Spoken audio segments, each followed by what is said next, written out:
नमस्कार दोस्तों, स्वागत है आपका आज के मुख्य समाचार में, जिसमें सबसे पहली और बड़ी खबर में आपको बताएंगे कि नीतीश कुमार तो बदला ले रहे हैं, लेकिन भाजपा की चुप्पी से दुख होता है। ये बड़ा बयान दिया है चिराग पासवान ने। दूसरी बड़ी खबर में जिक्र होगा कि तेजस्वी यादव का बयान, बोले विपक्षी गठबंधन का आधार हो कांग्रेस, चिराग पासवान को दिया ऑफर। और तीसरी बड़ी खबर में आपको बताएंगे कि गठबंधन नहीं हुआ तो 200 सीटों पर जेडीयू अकेले लड़ेगी उत्तर प्रदेश में विधानसभा चुनाव। दोस्तों, हर एक खबर की गहराई में आपको ले जाएंगे, लेकिन उससे पहले अगर आपको भी ऐसा लगता है कि यूपी के चुनाव में भाजपा को नुकसान होगा तो आप अभी इस वीडियो को लाइक कीजिए और इस लाल बटन को दबा के चैनल को फ्री में सब्सक्राइब करके घंटी बजाकर कमेंट में लिखिए जय हिंद। दोस्तों, रुक करते हैं तमाम बड़ी खबरों की तरफ। नीतीश कुमार तो बदला ले रहे हैं, लेकिन बीजेपी की चुप्पी से सच में दुख होता है। चिराग पासवान को खटक रही है ये बात। जी हां दोस्तों, लोक जनशक्ति पार्टी में जारी घमासान के बीच बिहार में राजनीतिक घटनाक्रम तेजी से बदल रहे हैं। एलजेपी सांसद चिराग पासवान इन दिनों बिहार सीएम नीतीश कुमार पर लगातार निशाना साध रहे हैं। चिराग पासवान ने कहा है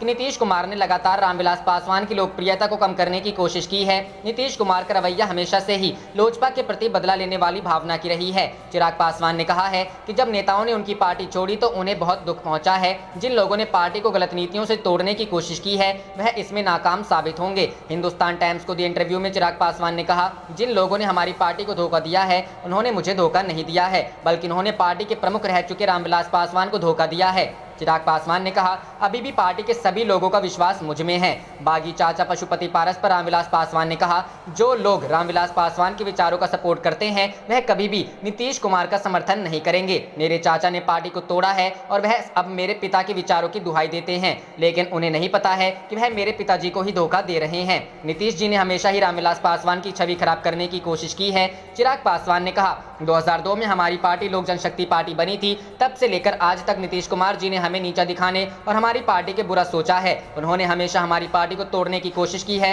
उन्होंने सिर्फ मुझे कमजोर करने की नहीं, बल्कि मेरे पिता रामविलास पासवान की लोकप्रियता, उनके बढ़ते कद को कैसे कम किया जाए इसकी हमेशा से ही कोशिश की है। सबसे बड़ी प्रॉब्लम जेडीयू के नेताओं के साथ ये है कि वह दलित नेताओं की हिस्सेदारी को नहीं देखना चाहते हैं। वह दलित नेताओं की भागीदारी को सत्ता से खत्म करना चाहते। रुख करते हैं अगली खबर की तरफ। तेजस्वी यादव बोले, विपक्षी गठबंधन का आधार कांग्रेस हो, चिराग पासवान को दिया ये ऑफर। जी हां दोस्तों, आरजेडी नेता तेजस्वी यादव ने कहा कि कांग्रेस राष्ट्रीय पार्टी है और पूरे भारत में उसकी उपस्थिति है। ऐसे में यह स्वाभाविक है कि बीजेपी नीत एनडीए के खिलाफ किसी भी राष्ट्रीय गठबंधन का आधार कांग्रेस को होना चाहिए। राष्ट्रीय जनता दल के नेता ने कहा कि कांग्रेस का 200 से अधिक लोकसभा सीटों पर भाजपा से सीधा मुकाबला है और उसे उन पर ध्यान केंद्रित करना चाहिए। शेष सीटों पर क्षेत्रीय दलों को अग्रणी भूमिका दी जानी चाहिए। राष्ट्रवादी कांग्रेस पार्टी प्रमुख शरद पवार के आवास पर बीते सप्ताह विपक्षी पार्टियों के नेताओं और सिविल इंस्टीट्यूशंस के कई सदस्यों की हुई बैठक के बारे में पूछे जाने पर तेजस्वी ने कहा कि उन्हें नहीं पता कि बैठक में किस विषय पर चर्चा हुई। हालांकि बिहार के पूर्व उप मुख्यमंत्री ने जोर दिया कि सभी समान विचारों वाली पार्टियों को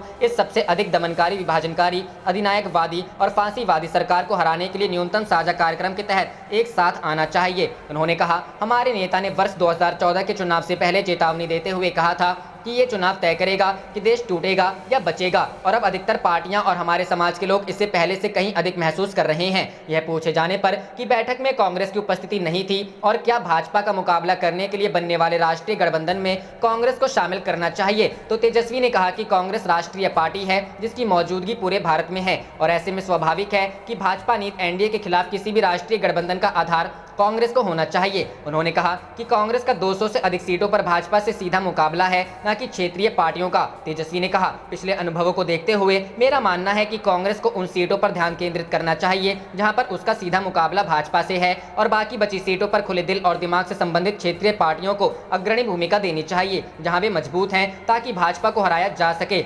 तेजस्वी का यह बयान इस मायने में अहम है कि कुछ दिन पहले ही पवार ने कहा था कि अगर कोई वैकल्पिक गठबंधन बनता है तो उसमें कांग्रेस को साथ लेना होगा। शिवसेना नेता संजय राउत ने भी शनिवार को कहा था कि सभी विपक्षी पार्टियों को राष्ट्रीय स्तर पर एक साथ लाने के लिए काम हो रहा है और यह गठबंधन कांग्रेस के बिना अधूरा होगा। उन्होंने कहा कि मौजूदा सत्तारूढ़ दल को सत्ता से हटाने के लिए मजबूत विकल्प देने के उद्देश्य से तैयार गठबंधन में कांग्रेस अहम भूमिका निभाएगी। एनसीपी प्रमुख पवार ने शुक्रवार को दावा किया था कि उनकी मेजबानी में 8 विपक्षी पार्टियों की बैठक में राष्ट्रीय एनडीए गठबंधन पर चर्चा नहीं हुई, लेकिन साथ ही कहा कि अगर कोई गठबंधन सामने आता है तो उसका नेतृत्व सामूहिक हो। रुख करते हैं अगली खबर की तरफ। गठबंधन नहीं हुआ तो 200 सीटों पर जेडीयू अकेले लड़ेगी यूपी विधानसभा चुनाव 2022। जी हां दोस्तों, यूपी विधानसभा चुनाव 2022 की तैयारी में जुटी जेडीयू ने कहा है कि उत्तर प्रदेश विधानसभा चुनाव के लिए अगर गठबंधन होता है तो पार्टी स्वागत करेगी, अगर गठबंधन नहीं होता है तब भी जेडीयू 200 सीटों पर चुनाव लड़ेगी। साथ ही पार्टी ने कहा कि हम इस बार पुरानी गलती नहीं दोहराएंगे। शनिवार को पार्टी के प्रदेश अध्यक्ष अनूप सिंह ने प्रेस कॉन्फ्रेंस करके बताया कि पार्टी गठबंधन का स्वागत करेगी,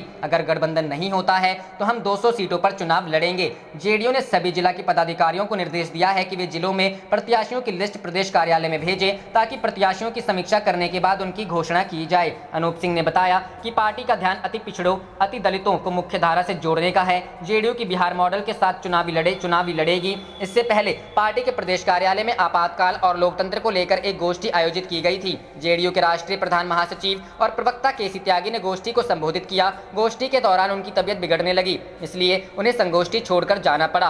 गोष्ठी में केसी त्यागी ने कहा कि 46 साल पहले आज के ही दिन देश में आपातकाल लागू किया गया था। इस काले कानून के तहत देश के राजनीतिक कार्यकर्ता और पत्रकारों को जेल में डाल दिया गया था। आम नागरिकों के मौलिक अधिकारों को खत्म कर दिया गया था। रुख करते हैं अगली खबर की तरफ। एमपी के टीकमगढ़ जिले में बीजेपी विधायक के भाई पर जमीन कब्जाने का आरोप लगा है। किसान ने कहा है कि अगर हमें न्याय नहीं मिला तो हम आत्मदाह कर लेंगे। पिछले 3 महीने से किसान अधिकारियों की चौखट पर दस्तक दे रहा है, मगर उसे न्याय नहीं मिल रहा है। जिले के कारी रोड पर किसान शिखर चंद जैन की 2 एकड़ जमीन है। किसान शिखर चंद जैन ने कहा कि 10 अप्रैल को विधायक के भाई और उनके लोगों ने मेरी जमीन पर कब्जा कर लिया है। आरोप है कि इन लोगों ने पेड़ काट दिए और पिलर तोड़ दिया। इसके बाद विधायक के भाई ने जमीन पर कब्जा कर लिया है। किसान ने इसकी शिकायत उन्होंने देहात पुलिस थाने से लेकर कलेक्टर और एसपी से की है। 3 महीने बीत जाने के बाद भी कोई कार्रवाई नहीं हुई है। किसान ने गृह मंत्री, मुख्यमंत्री और प्रधानमंत्री कार्यालय से भी शिकायत की है। 13 जून को किसान जब खेत पर पहुंचा तो विधायक के छोटे भाई गोलू ने जमीन छोड़ने के लिए कहा और जान से मारने की धमकी दी। इसके बाद किसान ने देहात थाना पुलिस से लिखित शिकायत की है।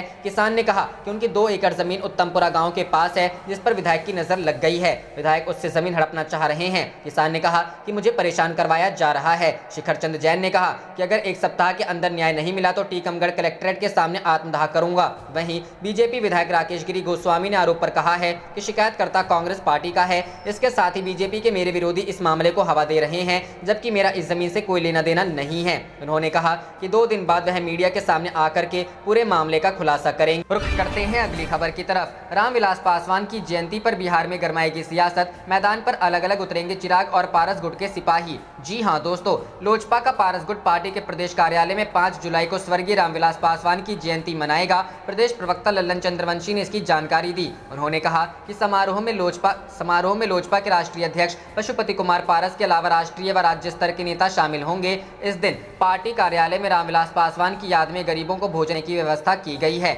इधर लोजपा में चिराग पासवान और पारस गुट में लगातार जुबानी जंग जारी है।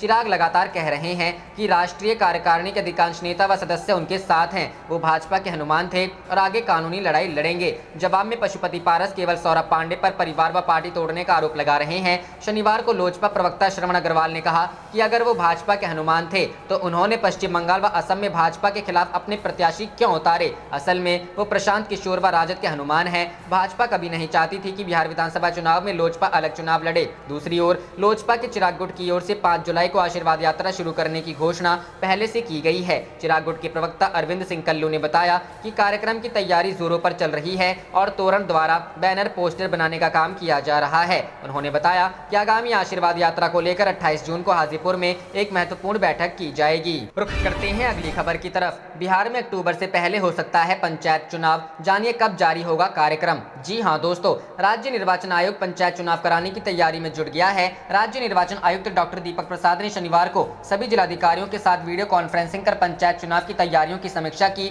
आयुक्त ने जिलाधिकारियों को इस दिशा में त्वरित गति से तैयारी करने का निर्देश दिया। जिलाधिकारियों को स्पष्ट निर्देश दिया गया है कि राज्य में पंचायत आम चुनाव इसी वर्ष अक्टूबर के पहले हर हाल में संपन्न करा लिए जाएंगे। जुलाई तक पंचायत आम चुनाव के कार्यक्रम जारी होने की संभावना व्यक्त की जा रही है। जिलाधिकारियों से आयोग ने नवगठित नगर निकायों के बाद विलीन हुए ग्राम पंचायतों की सूची तैयार करने का निर्देश दिया गया। जिन ग्राम पंचायतों को नगर निकायों में परिवर्तित कर दिया गया है, उनकी सूची मिलने के बाद वहां की सभी बूथों और मतदाताओं का नाम पंचायत निर्वाचन की सूची से हटाया करवाया जाना है। आयोग ने जिलों का कहा कि इन ग्राम पंचायतों का अस्तित्व समाप्त हो गया है, उसकी सूची जल्द तैयार कर आयोग को उपलब्ध कराने को कहा गया है। आयोग ने जिलों को ईवीएम के भंडारण की व्यवस्था करने की समीक्षा की। आयोग द्वारा दूसरे राज्यों से मंगाए जाने वाले ईवीएम मंगाने का निर्देश दिया। जिलों को उनके लिए आवंटित किए गए ईवीएम को दूसरे राज्यों से लाने को लेकर पदाधिकारियों को नामित किए जाने का भी निर्देश दिया गया। बूथों के भौतिक सत्यापन करने का भी निर्देश दिया गया। आयोग ने 10 चरणों में पंचायत चुनाव कराने की तैयारी कर रहा है। आयोग ने कहा कि पंचायत चुनाव कराने को लेकर सभी कर्मियों की सूची पहले से ही तैयार कर ली जाए।